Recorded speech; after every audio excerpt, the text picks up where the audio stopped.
सुप्रभात छात्रों। आज हम कृतिका का पाठ 2 मेरे संग की औरतें पढ़ेंगे, जिनकी इस पाठ की लेखिका है मृदुला गर्ग। प्रस्तुत पाठ एक संस्मरणात्मक गद्य है, यानी संस्मरणात्मक यानी पहले घटित हुई घटनाओं को फिर से स्मरण करके उसे गद्य शैली में लिखना कहलाता है संस्मरणात्मक गद्य, जिसमें लेखिका मृदुला गर्ग ने अपने परिवार की औरतों, जिनमें सबसे पहले उन्होंने अपनी नानी का, फिर अपनी माँ का, फिर अपनी परदादी का एवं अपनी 4 बहनों की विशेषताओं, कमियों एवं खामियों का वर्णन किया है। साथ ही साथ उन्होंने पारिवारिक, आर्थिक, सामाजिक तथा शैक्षिक स्थिति से भी हमें परिचित कराया है। लेखिका की 4 बहनें थी और उन 4 बहनों में मृदुला गर्ग एक महत्वपूर्ण या श्रेष्ठ लेखिका है। हम आगे भी उनकी रचनाओं को पढ़ेंगे। मेरे संग की औरतें, इस पाठ में सबसे पहले अभी हमने कहा, लेखिका ने अपनी नानी के बारे में बताया है।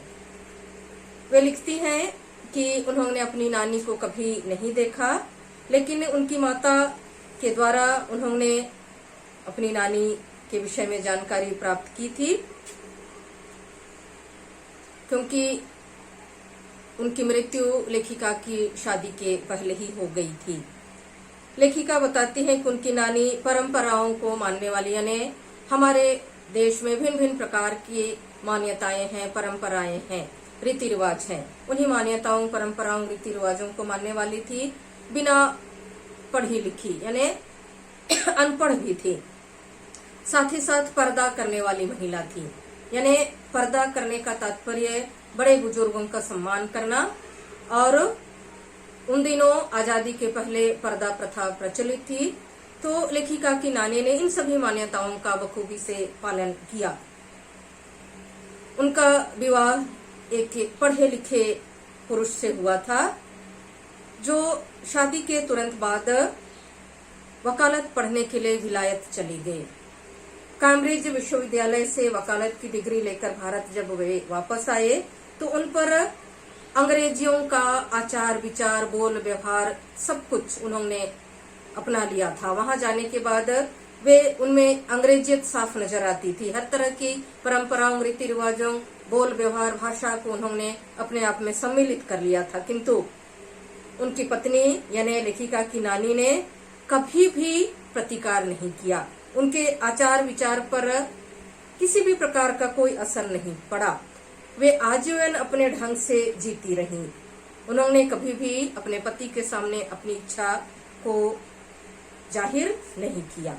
लेखिका की नानी का आजादी के आंदोलन में प्रत्यक्ष योगदान नहीं था। वे पर्दा करने वाली थी, पर्दा नशीनी थी, साथ ही साथ अनपढ़ भी थी, परंपराओं को मानने वाली महिला थी। इसलिए वे प्रत्यक्ष रूप से आजादी के आंदोलन में तो अपना योगदान नहीं दे पाई, परंतु दूसरों के लिए वे हमेशा एक आदर्श महिला बनी रही। वे कभी भी दूसरों के जीवन में दखल नहीं देती थी। जब उन्होंने देखा कि उनकी मृत्यु निकट आने वाली है, ये मृत्यु के समीप है, तो उन्हें अपनी 15 वर्षीय पुत्री की चिंता सताने लगी। वे ममतालु माँ थी, अपनी पुत्री से बहुत प्यार करती थी और वे अच्छी तरह जानती थी कि उनके पति अंग्रेजियत हो गए हैं, अंग्रेजियों के तौर तरीकों के अनुसार वे जीवन यापन करते हैं। इसलिए अपनी पुत्री के लिए चिंता करना स्वाभाविक था।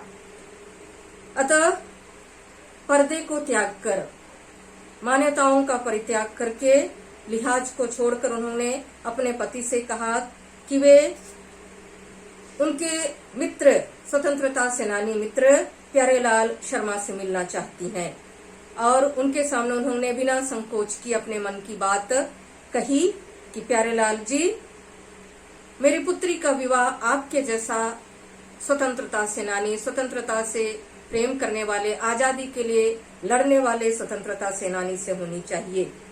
और लेखिका की नानी की इन बातों को सुनकर, क्योंकि वह पर्दा करने वाली अनपढ़ महिला थी और किसी ने भी नहीं सोचा था कि वे अपनी पुत्री के लिए एक स्वतंत्रता सेनानी दामाद ढूंढेंगी, उनकी बातों को सुनकर उनके पति भी और प्यारेलाल जी भी दंग रह गए। और इस तरह उनकी माता की इच्छा के अनुसार आजादी के एक सिपाही से ही लेखिका की माता का विवाह होता है। और इससे पता चलता है कि प्रत्यक्ष रूप से ना सही बल्कि अप्रत्यक्ष रूप से स्वतंत्रता के लिए उनके मन में अत्यधिक प्रबल इच्छा शक्ति थी। स्वतंत्रता के लिए जुनूनी होने का भाव पता चलता है।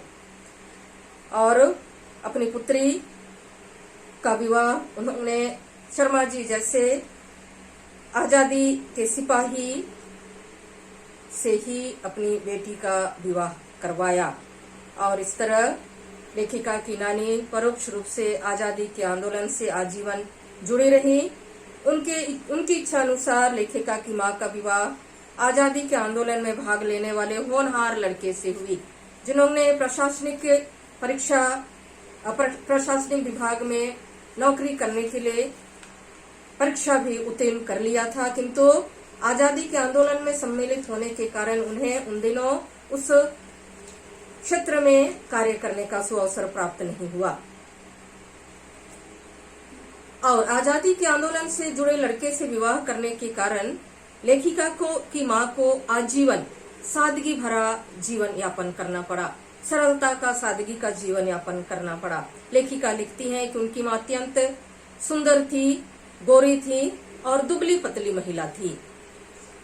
वे अपनी मां को परियों के समान सुंदर बताती हैं, क्योंकि वे एक आजादी के आंदोलन से जुड़े युवक से विवाह की थी, इसलिए उन्होंने भी परंपराओं का अच्छी तरह निर्वहन करने का प्रयास किया। वे रात में जागकर खादी की साड़ी बांधने का अभ्यास करती थी और इतनी दुबली पतली और कमजोर थी कि खादी की साड़ी पहनने से उनकी कमर चनखा खा जाती थी, यानी खरोच आ जाता था। खादी के वस्त्रों का प्रयोग करना उन दिनों असहयोग आंदोलन और विदेशी वस्तुओं का तिरस्कार करने का सबसे प्रमुख साधन था, उपाय था। जो लोग अपने आप को देशभक्त समझते थे, आजादी के आंदोलन से जुड़ा हुआ समझते थे, वे विदेशी वस्त्रों को परित्याग करके खादी वस्त्रों का प्रयोग करते थे। और ये गांधी जी के द्वारा इसीलिए चरखा आंदोलन शुरू किया गया था।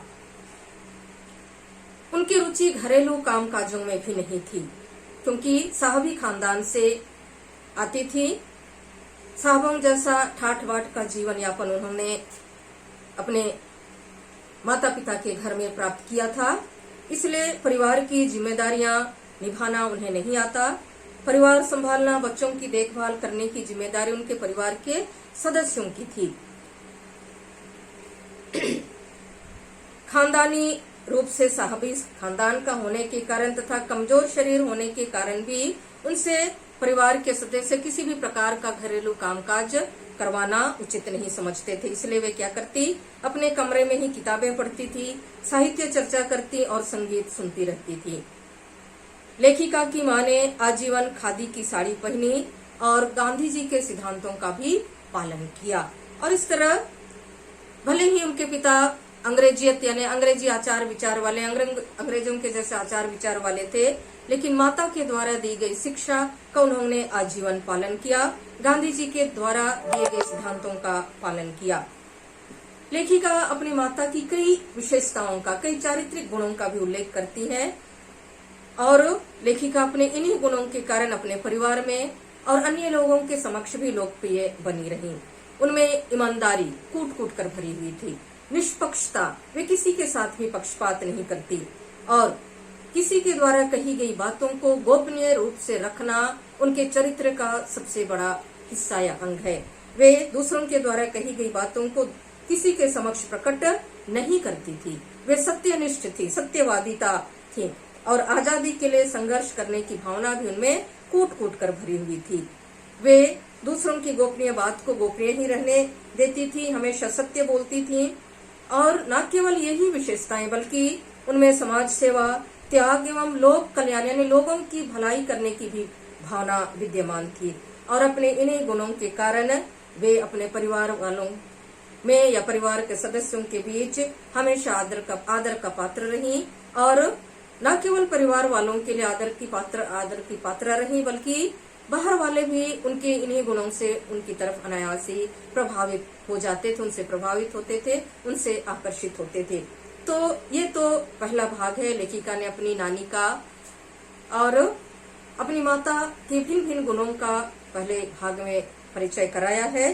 कठिन शब्द है, मैंने उन्हें लिख दिया है नोट्स में, जिससे जाहिर अर्थ है स्पष्ट, मर्म अर्थ है रहस्य, पारंपरिक अर्थ है परंपरा के अनुसार चलने वाली, पर्दा नशी अर्थ पर्दा करने वाली स्त्री, मुंहजोर अर्थ बहुत बोलने वाली स्त्री, नजाकत अर्थ है मांग, हुजूर में अर्थ है सामने, हैरत अंगेज हैरान करने वाला, फरमा बरदार आज्ञाकारी, उबाऊ उबा देने वाला। ICS प्रशासनिक पदों पर नियुक्ति हेतु ली जाने वाली परीक्षा। धेला अर्थ है बहुत कम मूल्य वाला सिक्का। छीका दूध दही मक्खन आदि की मटकी टांगने की रस्सी। ये छीका शब्द का प्रयोग लेखिका की माता के लिए आया है। उनकी दादी परदादी कहा करती थी कि इन्हें तो धो पोंछ कर छीके में टांगने जैसा, यानी इतनी कोमल थी।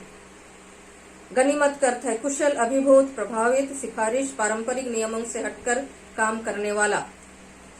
सनक भरी, पागलपन से युक्त, तिलस्मी, जादू, गाढ़ा बनाना, प्रभाव बढ़ा देना, नजाकत, कोमलता, परिजात परियों जैसी।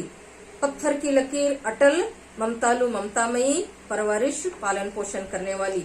सिरफिरा अर्थ है पारंपरिक नियमों से हटकर काम करने वाला या वाली। आशा है छात्रों यहाँ तक पास स्पष्ट हो गया होगा। अगले दिन हम दूसरा भाग शुरू करेंगे। धन्यवाद।